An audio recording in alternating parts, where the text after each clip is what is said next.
Tourism के लिहाज से सामीन टर्की जो है वो एक बहुत मशहूर मुल्क है और बहुत सारे लोग जो हैं वो पूरी दुनिया से टर्की जो है वो घूमने फिरने जाते हैं। और क्योंकि एक हिस्टोरिकल कंट्री भी है। और अगर खानों की बात की जाए तो टर्की के जो खाने हैं वो काफ़ी मज़ेदार और लजीज खाने हैं। तो इंसान जहाँ पे घूमने फिरने जाता है तो उसकी ये भी बड़ी सोच होती है कि वहाँ के खाने भी अच्छे हों, ताकि हमारा जो लुत्फ़ है, जो विज़िट हम करने आए हैं, घूमने आए हैं, वो और ज़्यादा हो जाए। आज की बेसिकली वीडियो जो है ये बनाने का मकसद ये है कि मुझे पाकिस्तान से कुछ लोगों ने जो है वो रब्ता करके पूछा है, 4-5 लोगों ने, कि हमने टर्की का वीज़ा अप्लाई करना है। एक दो बिजनेसमैन भी थे और कुछ इंडिविजुअल भी। तो बाज़ को नहीं भी पता होता, फर्स्ट टाइम अप्लाई कर रहे होते हैं, तो कैसे अप्लाई करना है, वीज़ा लगने के कितने चांसेस हैं। तो मैंने सोचा मैं इसके ऊपर वीडियो बनाता हूँ। वीडियो को सामने एंड तक देखिएगा। मैं इसमें आपको मुकम्मल डिटेल के साथ सारे डॉक्यूमेंट बताऊंगा, इंडिविजुअल बंदे के लिए भी जो अकेला अप्लाई करता है इंडिविजुअल, और अगर एक बिजनेसमैन अप्लाई करता है उसके लिए क्या रिक्वायरमेंट है, तो वो तमाम चीज़ें मैं आपसे शेयर करूंगा। वीज़ा लगने के कितने चांसेस हैं वो भी आपको बताऊंगा, और ई वीज़ा जो होता है उसकी हकीकत जो है वो मैं आपको बताऊंगा। तो मैं हूं आपका होस्ट मलिक मंसूर अहमद और आप देख रहे हैं MH TV फ्रैंकफर्ट। सामीन, सबसे पहले जो चीज़ आती है वो ये आती है कि आपको कहीं पे भी जाने के लिए पासपोर्ट जो है वो सबसे ज़रूरी होता है। तो 6 मंथ वैलिड जो है वो आपका पासपोर्ट होना चाहिए। आपके आईडी कार्ड की जो कापी है वो चाहिए होती है, और आपकी 4 तस्वीरें जो हैं वो 2x2 जो हैं वो वाइट बैकग्राउंड के साथ फ्रेश चाहिए होती है, नई तस्वीरें, पुरानी ना हों। उसके बाद आपकी बैंक स्टेटमेंट ज़रूरी होती है इंडिविजुअल बंदे के लिए। 5 लाख से ऊपर अगर बैलेंस हो तो वेल एंड गुड है, और ज़्यादा अगर हो वो तो और ज़्यादा वेल एंड गुड है, लेकिन ट्रांजैक्शंस अगर हों उसके अंदर तो वो और भी ज़्यादा अच्छा हो जाता है। 6 मंथ पुरानी स्टेटमेंट चाहिए होती है। अगर आपका बैलेंस 1 लाख, 2 लाख, 3 लाख है तो उस पर आपके वीज़े के चांसेस बहुत कम हो जाते हैं, और मैं समझता हूँ ना लगने के बराबर होते हैं। उसके बाद आपका लेटर पैड जो है ना वो बड़ा ज़रूरी होता है। अगर आप एम्प्लॉई हैं तो आपकी उस अदारे का लेटर पैड, अगर आप बिजनेसमैन हैं तो आपके बिजनेस का लेटर पैड, उसके ऊपर आपने टर्की एम्बेसी के नाम वीज़ा रिक्वेस्ट जो है वो भेजनी होती है। उसके बाद इंडिविजुअल बंदे के लिए सामने ये पॉइंट बड़ा नोट करने के काबिल है कि आपका NTN होना बड़ा ज़रूरी है, नेशनल टैक्स नंबर जो आपका होता है। आपकी टैक्स रिटर्न जो है वो ना भी हुई हो लेकिन आपका NTN होना बड़ा ज़रूरी है, उसके बगैर वीज़ा आपका नहीं लगेगा। उसके बाद आपका मेडिकल सर्टिफिकेट, आपका करेक्टर सर्टिफिकेट, आपका FRC फैमिली इंफॉर्मेशन रिपोर्ट वो चाहिए होता है। और उसके बाद जो है वो आपकी टिकट बुकिंग जो है वो होनी चाहिए, और होटल बुकिंग होनी चाहिए। अगर आपको वहाँ पे टर्की में कोई बंदा इनविटेशन लेटर सेंड करता है, इनवाइट करता है, तो ये भाई और सोने पे सुहागा हो जाता है, वीज़ा लगने के चांसेस हो जाते हैं।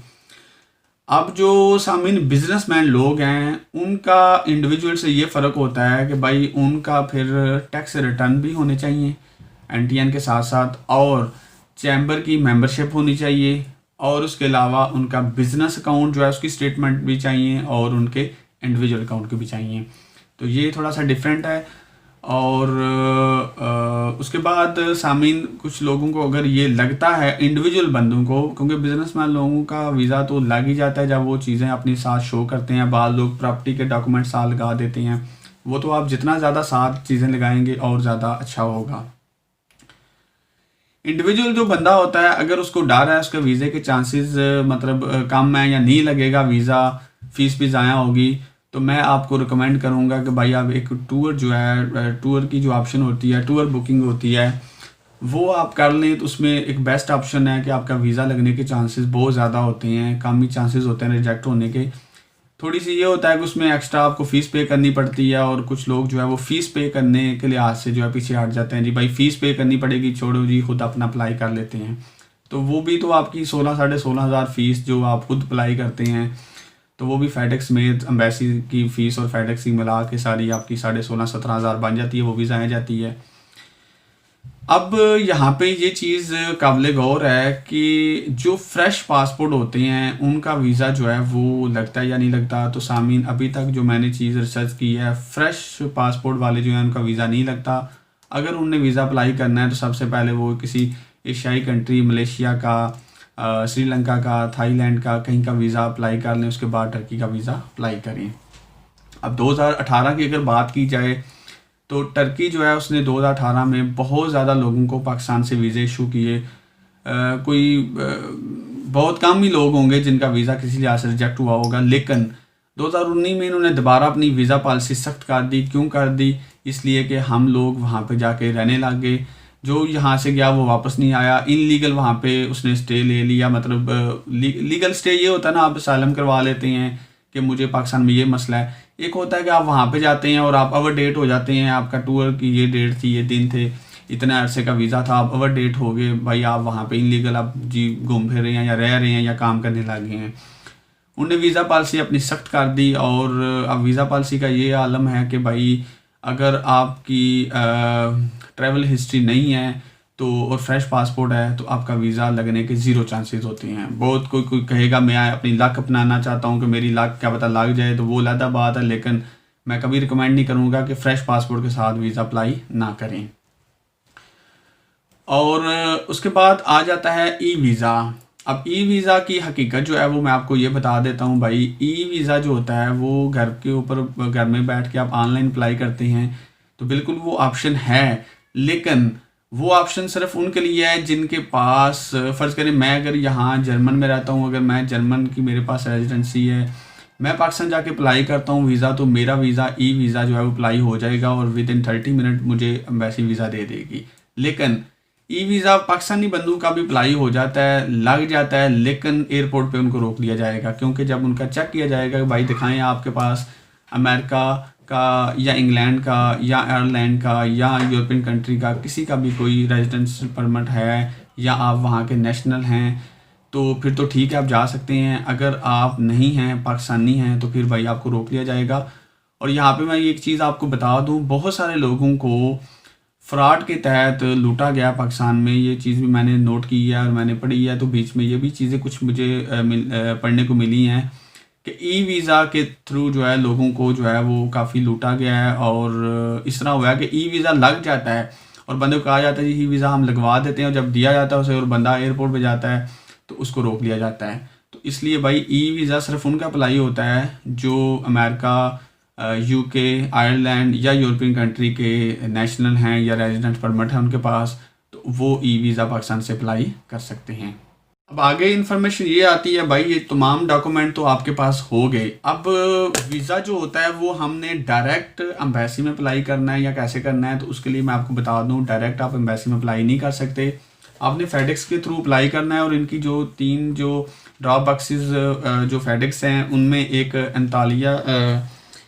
एनातोलिया है और एक जो है वो नई फर्म आई है गेटवेज, और एक गैरीज है और एनातोलिया और गेटवेज जो है ये ड्रॉप बॉक्सेस फेडेक्स फर्में हैं जो आपको फैसिलिटी प्रोवाइड करती हैं। इनके थ्रू आप जो है वो अपने डॉक्यूमेंट सबमिट करवाते हैं।